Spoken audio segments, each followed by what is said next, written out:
Hello everyone, welcome to this episode. In this episode, we are going to have a look at the file system of Unix-like operating systems. So all the operating systems like Linux, Mac OS, FreeBSD, and the mother of all of them, that is Unix, they have similar file system. So try to understand what file system means. Basically, all the data of your computational needs is stored in the blocks of memory, okay, on your disk. So that is something we call as file. So we can correlate it with a file in a real life example, okay. So a single file will have all the related data, okay. So whenever you create a program, it is a basically file. Now there are various ways we can organize these files, and the way to organize these files is known as file system. So there are a lot of types of file systems, but almost all the file systems, they follow the similar hierarchical structure. So let us try to compare it with the real life example of a tree. Not tree, I should actually open the notepad. Sorry for that. Okay, so in real life we have a tree. A tree always will have a root, and then you will have branches, and you will have leaves. Okay, so here in our case, the root of a file system is represented with symbol slash, and the directories are collection of files.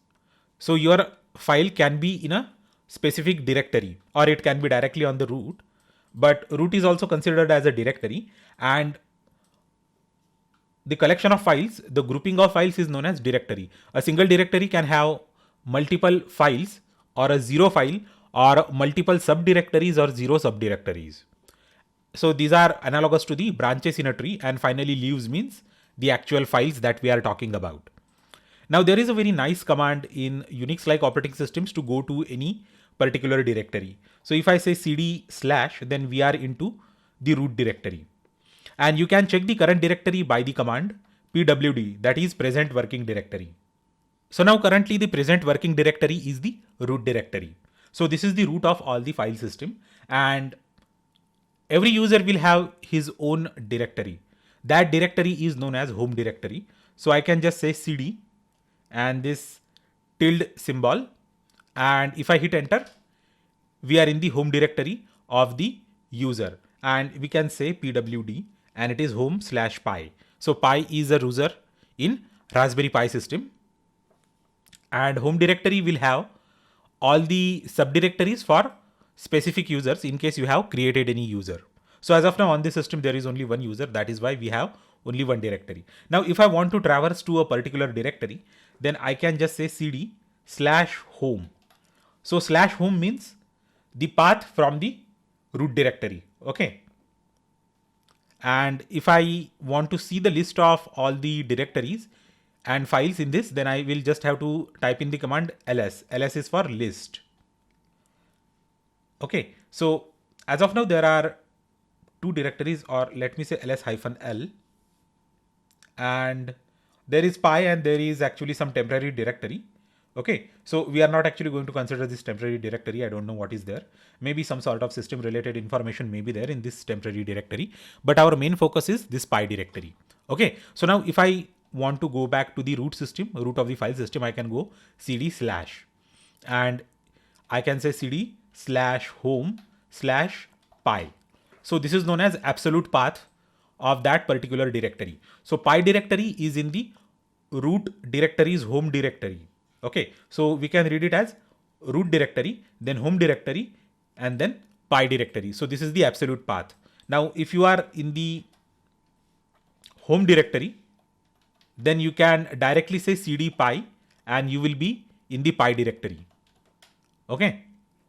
And if you want to go to the earlier directory, then you can just say cd dot dot. So pwd slash home. So cd dot dot means the earlier directory. And I have also discussed the command ls with you. Okay. So if I say ls -l, then it is going to show me the list in the long listing format. List of all the files and directories and subdirectories in that particular directory will be shown with this command. So if I say cd dot dot, cd dot means the current directory and cd dot dot means the earlier directory. So this is the root of the file system. So if I say pwd, then we are at the root. And if I say ls-l, then it actually shows us the list of all the files here. Okay. So I think I should actually reduce the, yeah. So this is the right thing. So here we have the bin directory in the root directory. It has got many binaries. Then we have the boot directory. So here all the information related to the booting will be there. And if I say cd/boot and ls, then these are the files in that particular boot directory. Okay. So all these files are necessary for booting up your Linux system. Okay. And then there is another file in that known as config.txt. So as far as Raspberry Pi is concerned, this config.txt file will have all the settings for your booting priorities. In case you have built your own PCs, then there are utilities known as BIOS, okay? Binary input output statement. And the next version of that BIOS is that UEFI thing, okay? So if you have worked with Asus motherboards or MSI motherboards, then you can change the settings in your UEFI and you can change the boot order, you can overclock your system. Similar things can be done with this config.txt, but this config.txt file is very specific to Raspberry Pi computer. Okay. So we were saying that boot directory has got all the stuff required for booting. Okay. And here we have the dev directory. It will have list of all the devices connected to Raspberry Pi. Then we have here etc directory. Home directory is for the home directories for all the user. Lib directory is for libraries. Lost and found, it's just a temporary directory. This MNT is the directory where all the external media is mounted. There is a proc and there is root. So this root is not /root. This root is a separate directory and it is the home folder of the root user. Okay. So all the Linux and Unix like operating systems will have a super user known as root user. And this is the home directory of that particular special user with all the admin privileges. That is why it is not there in the home directory. It is directly on the root of the file system. And then here we have the var directory, temp and sys directories. So this is all about Unix file system. Now there are many commands that we can work with. So we will have a look at all the commands one by one. Now let us go to the home directory of our user and let us see if there are any files. Okay. So all these default directories are there in your home directory of Raspberry Pi. So even if you open this home directory stuff in any other operating system, Unix like operating system, there will be always some default directories that come with the installation. Now I had already told you that a file system is like a tree structure, and I can literally see that tree structure with the command tree. So for that we need to install the command tree, and the command for installation we know that is install tree. So it is going to go ahead and install the command tree. So this is the command for installation of any utility, and we will be using it quite frequently. So as I told you already in the earlier episode that this command is limited to Debian and derivatives. So make sure that you are using the appropriate utility on your computer system or your Unix like operating system to install the required commands. So in case you are using FreeBSD, then the command is pkg. And if you are using Mac OS, then the command is brew or port. So you can separately download these utilities, and I have also created a very detailed lecture on Mac OS.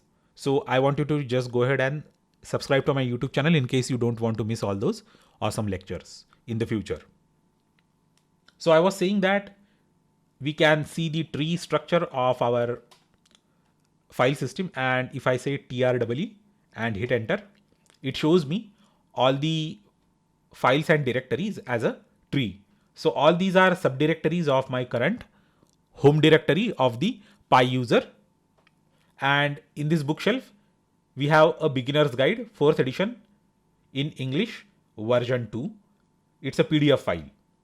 So in case you create any file in any one of these directories or even in the home directory itself, that file will be reflected here in the output of the tree command. So going forward, I'm going to teach you all the commands to create files. We had also discussed briefly another command known as ls. ls stands for list. Okay, it will show you the list of all the directories and files present in the current directory. And you can also say ls slash. So it means that show me the list of all the files and directories in the root. Okay, so similarly, I can just say ls slash home. But usually we use ls on the current directory. We can also provide it with the name of a specific directory that you want to inquire about. Now there are various variations of this ls command. ls-l will show you everything in the long listing format.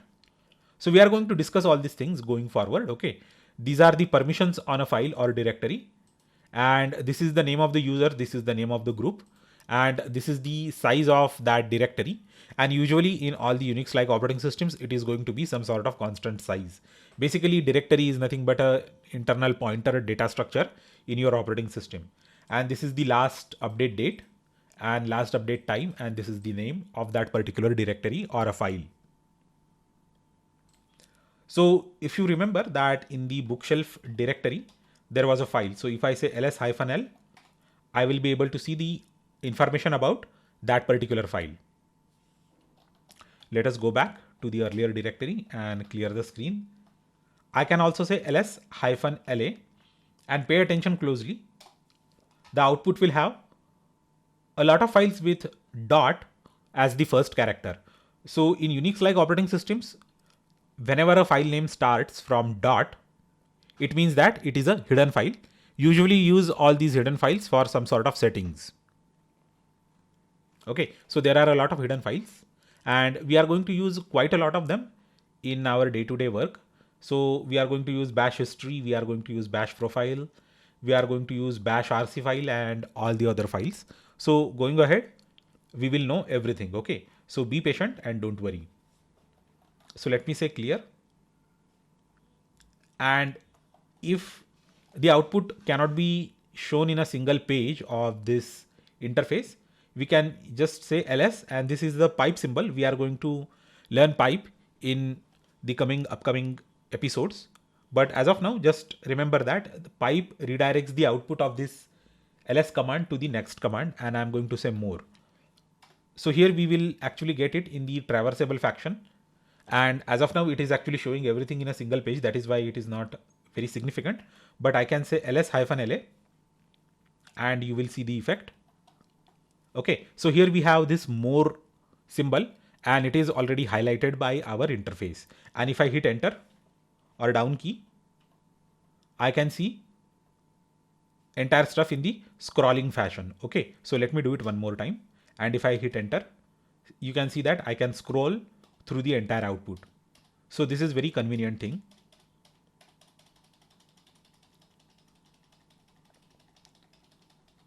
So I think that we are near the end of that. Okay. So this symbol, okay, this pipe symbol, you can find it near the enter key, and you have to actually press the shift key and then the backslash key, and it is going to type in that particular pipe symbol. Okay. So let me erase this command. And also I can count the number of lines. So I will say wc-l. So it is going to return us number of files and directories in the current output. Basically this wc-l is going to compute the number of lines in given stream. And currently it has got 37 files. Basically, if you exclude dot and dot dot, then we have 35 files. Okay, so this is how we can intelligently use all the facilities in the Unix command prompt for our advantage. So going ahead, we are going to learn in detail this pipe symbol and wc command. So don't worry about it as of now. Only remember that wc is for word count and this one is for redirecting the output of a command into another command. Now there are a few variations of ls command that are very popular. ls hyphen l is first, second one is hyphen la, and ltr. Okay, so and then again ltrp, it is going to attach backslash to all the directory names so that you can distinguish between directories and files. And ltrpa is also another popular variation. So all these variations can be explained with the help of the command man. Okay, man ls. So man is a command that is going to show you the manual pages for that particular command. It is going to show you the Linux manual pages or Unix manual pages for that command. Okay, you can actually scroll this page and it is going to show you everything about that particular command. So I am covering it much earlier than intended so that whenever you run into trouble with all the options, you should be able to understand by running man command, you will get everything required.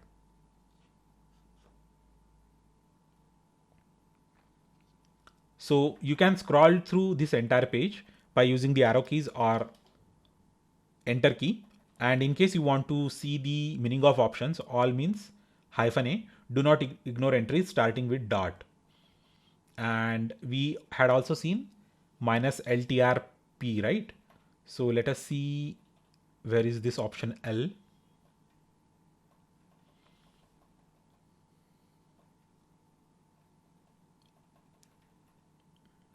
Okay, so -L stands for long listing format.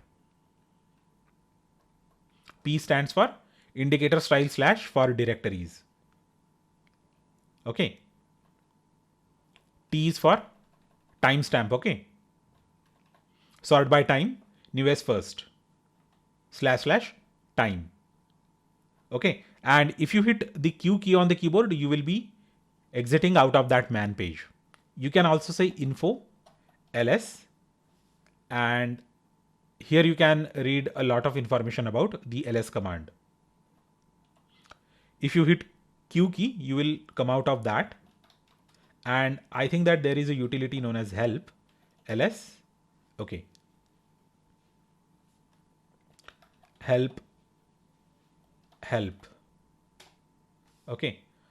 So I think that this is how you can also get the help. So this info utility may not be installed. So you will have to use the command sudo apt install info. And if I hit enter, it is going to go ahead and install info utility. So I had already installed info utility for the preparation of this episode, but in your case, it may not be installed on the system by default. So this is how we can get help. We can traverse the file system. We can see it in the tree format. And this is all about the file system of Linux and Unix like operating systems. So I hope that you have understood the lecture. Thanks a lot for watching this lecture. And we will meet again in the next episode.